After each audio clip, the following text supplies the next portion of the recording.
Здравствуйте. На портале Якутского Саха-информационного агентства программа «Акцент». Темой сегодняшнего разговора станет постановление Конституционного суда Республики Саха-Якутия, которое было принято 21 октября. Достаточно резонансное решение, в котором речь идет о признании территории республики родной землей и исторической родиной якутского народа. Это постановление, оно вызвало, скажем так, определенную реакцию и на интернет-форумах, и в ряде СМИ, в том числе и федеральных. И чтобы получить исчерпывающий ответ, мы пригласили к нам сегодня руководителя секретариата Конституционного суда Республики Саха-Якутия, кандидата юридических наук Олега Борисовича Мироновского. Мироновский Олег Борисович в 1994 году окончил Якутский государственный университет, работал в Якутской таможне Дальневосточного таможенного управления Российской Федерации. С 2003 года в Конституционном суде Республики Саха-Якутия.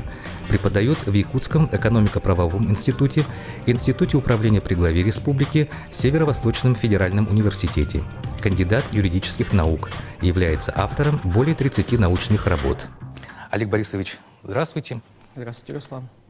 Скажите, пожалуйста, вот о предыстории самого этого вопроса. Чем было вызвано решение Конституционного суда? Руслан, прежде чем ответить на ваш вопрос, надо прокомментировать вообще те предпосылки, обстоятельства и условия, которые послужили причиной принятия данного постановления Конституционного суда по толкованию положений Конституции, посвященных правовому статусу коренных народов республики. Общеизвестный факт, что федеральная конституция определяет нашу страну как страну федеративную. То есть Россия — это государство федеративное.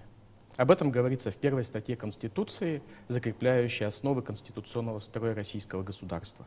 Отсюда следует, что субъекты России, которые составляют ее территорию, они являются носителями государственности, российской государственности.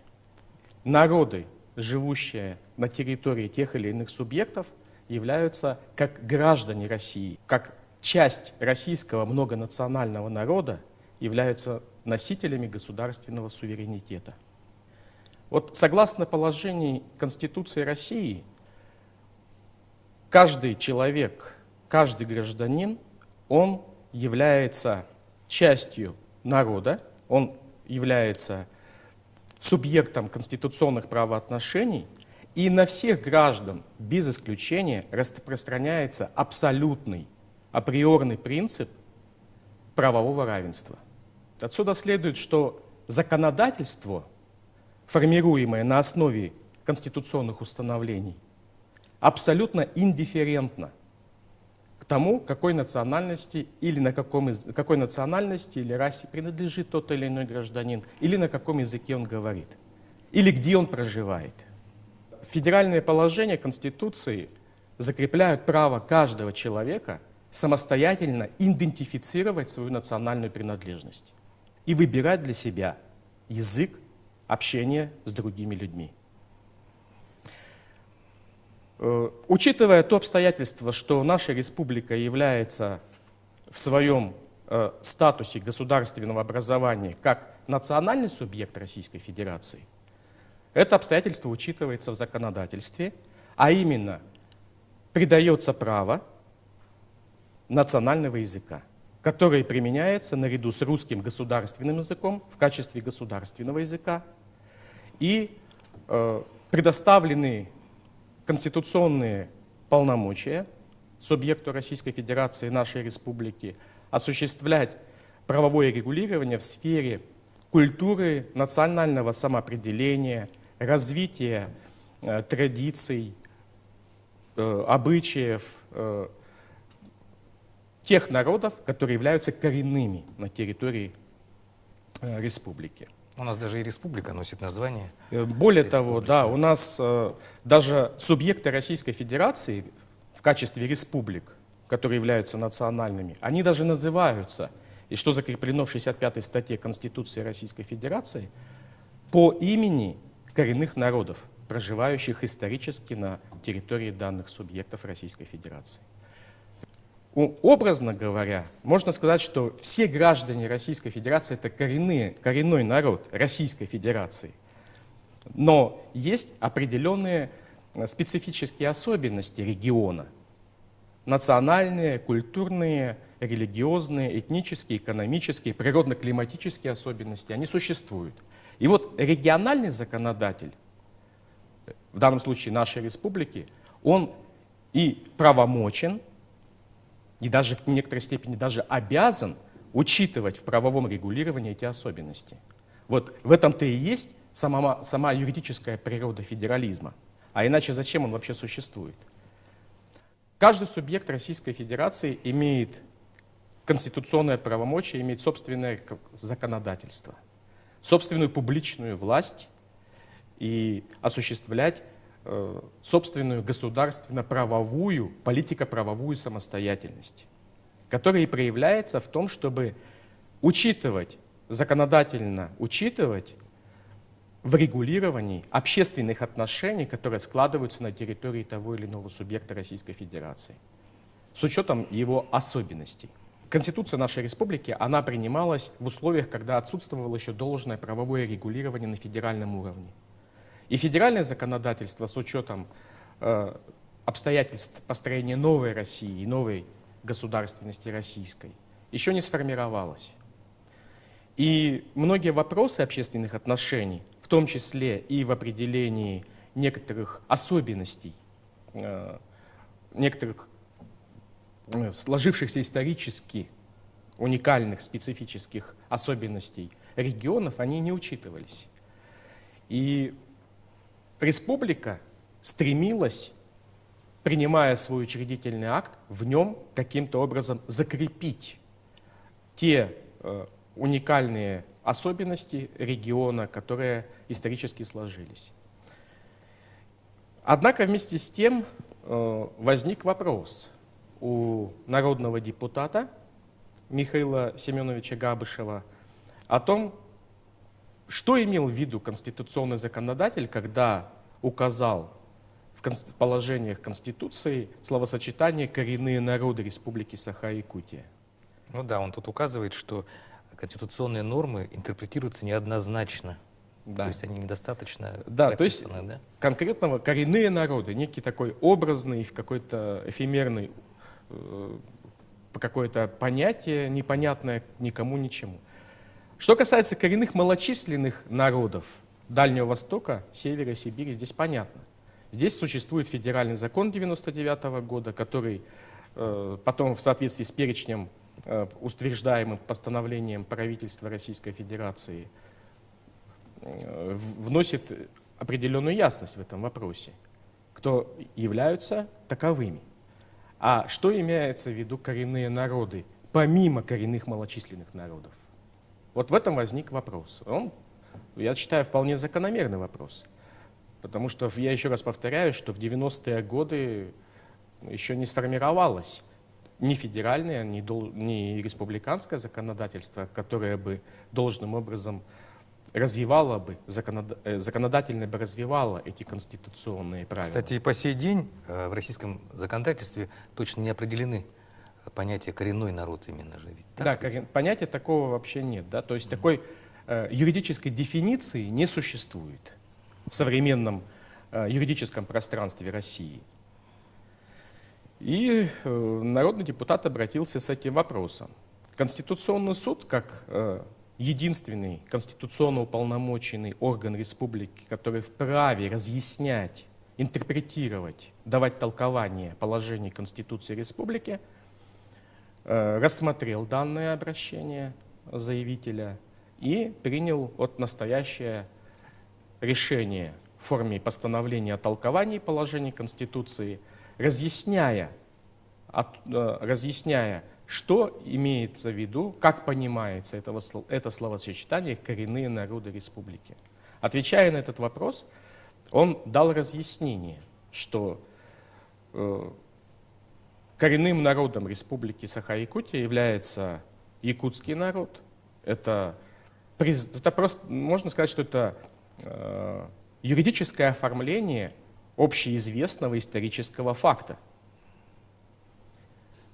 Что же касается тех правовых последствий, которые влечет за собой принятие данного постановления Конституционным судом республики, здесь Конституционный суд в своих полномочиях ограничен. Разъясняя общественности, населением, гражданам, проживающим на территории республики, как следует интерпретировать, понимать какие-то конституционные формулы, Конституционный суд при этом не является органом законодательным, и какие-либо изменения, которые могут быть потенциально внесены в Конституцию республики, это исключительная прерогатива только из представительного законодательного органа В данном государственной случае это власти Государственное республики, собрание. да, Государственного собрания ИЛТУМЭН. ИЛТУМЭН является конституционным законодателем. Он вправе вносить изменения и дополнения в Конституцию.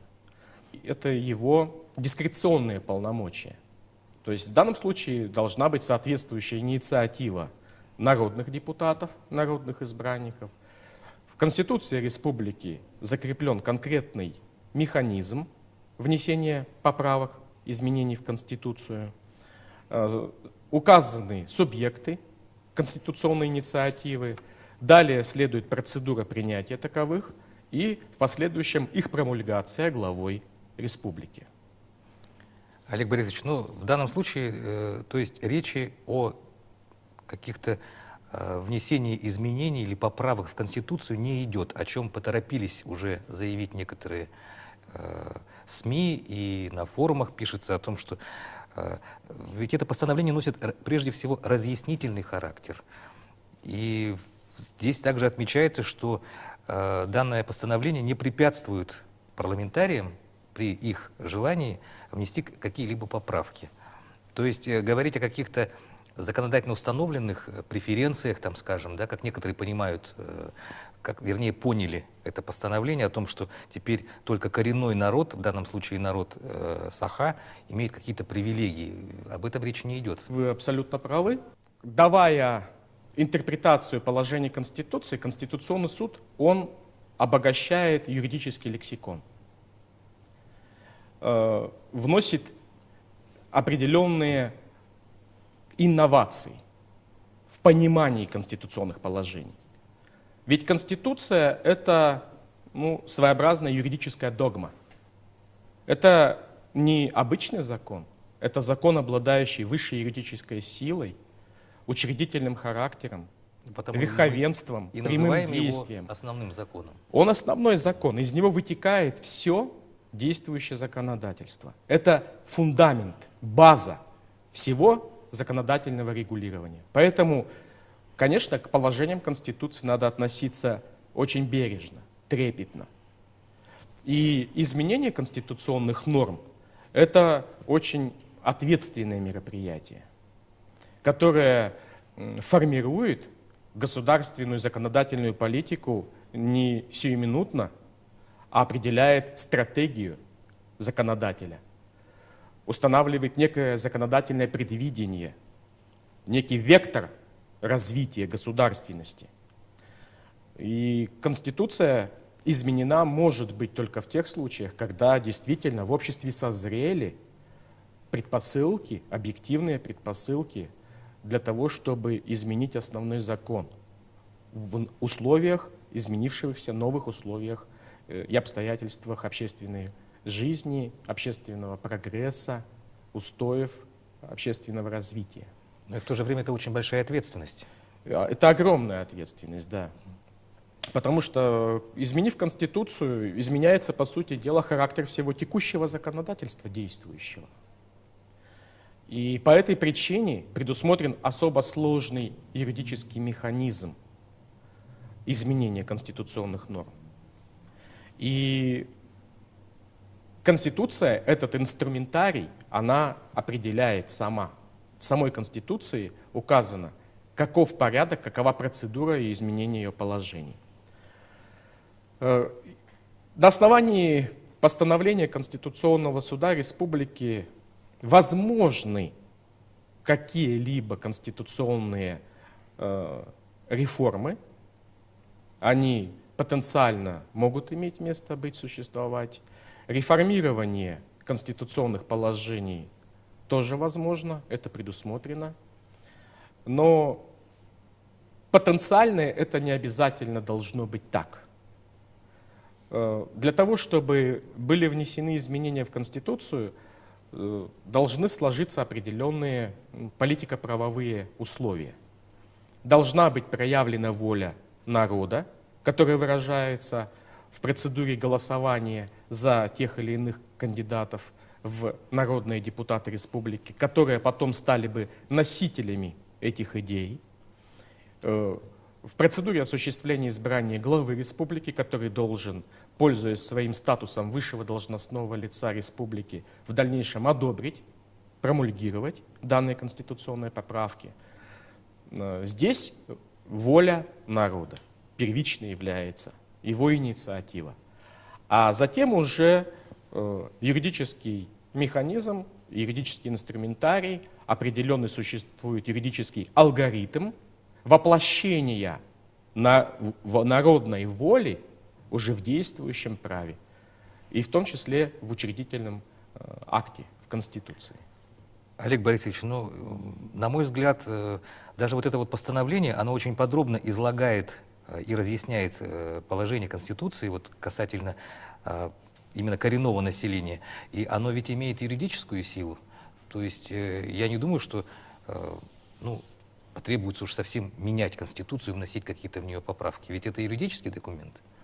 Так ведь? Да, безусловно, конечно, это юридический документ, он имеет юридические последствия, юридическую значимость и представляет собой интерпретационные нормы. Постановления такового Конституционного суда имеют такой характер. Но это не означает, что в Конституцию внесены поправки или изменения. Конституция действует в неизменном виде, но в процессе понимания положений Конституции необходимо и обязательно необходимо следовать именно тому пониманию, которое изложено в постановлении Конституционного суда Республики. Олег Борисович, если мы говорим о законодательном аспекте, то давайте вспомним, что буквально вот на днях в Астрахани прошел Совет по межнациональным отношениям, и в частности глава государства поддержал предложение о разработке законодательного акта о российской нации и управлении межэтническими отношениями. Скажите, пожалуйста, ваше мнение, могут ли наши парламентарии участвовать в разработке данного закона? Да, безусловно, такая возможность, она существует, она предусмотрена Конституцией Российской Федерации. Законодательные представительные органы государственной власти, субъектов Российской Федерации, в частности, Государственное собрание Илтумен Республики Саха-Якутия, имеет конституционное правомочие выступить в качестве субъекта законодательной инициативы и участвовать в законодательном процессе. Данное право предусмотрено для региональных парламентов, и я думаю, что наш региональный законодатель республиканский не останется в стороне от данного процесса и примет деятельное, эффективное участие в процедуре принятия данного федерального закона. Ну и в завершение хотелось бы еще обратить внимание уважаемых телезрителей на то обстоятельство, что в постановлении Конституционного суда Республики и говорится об этом и в мотивировочной, и в резолютивной части, и акцентируется внимание на этом обстоятельстве, что признание коренным народом определенного этноса не влечет за собой каких-либо преференций, компенсаций, льгот, преимуществ, привилегий для какой-либо национальности, для граждан какой-либо национальности. Я еще раз обращаю внимание, подчеркиваю на тот факт, акцентирую внимание на том обстоятельстве, что у нас существует абсолютное априорное конституционное установление о правовом равенстве граждан России, независимо от их места жительства, национальности, расы, языка, вероисповедания и тому подобное. И некая особенность в правовом регулировании статуса коренных малочисленных народов, она существует. Она объективно существует вследствие того, что государство озабочено тем, чтобы сохранить данные этносы, которым угрожает исчезновение. И с этой целью государство предоставляет определенные льготы, предоставляет определенные компенсации, некоторые преимущества, некоторые привилегии в пользовании природными ресурсами. То есть природная среда, являющаяся исконной исторической средой обитания этих этносов, является непременным условием сохранения этих народов. Следовательно, каких-либо законодательных преференций, каких-либо льгот, преимуществ, привилегий для иных других граждан Российской Федерации невозможно предоставление таковых. Спасибо, Олег Борисович, за участие в нашей программе и за столь подробные ответы. Это была программа «Акцент», и мы сегодня говорили о резонансном постановлении Конституционного суда Республики Саха-Якутия. И поздравляем всех с наступающим Днем народного единства, и прежде всего всех жителей многонациональной Республики Саха-Якутия. Спасибо.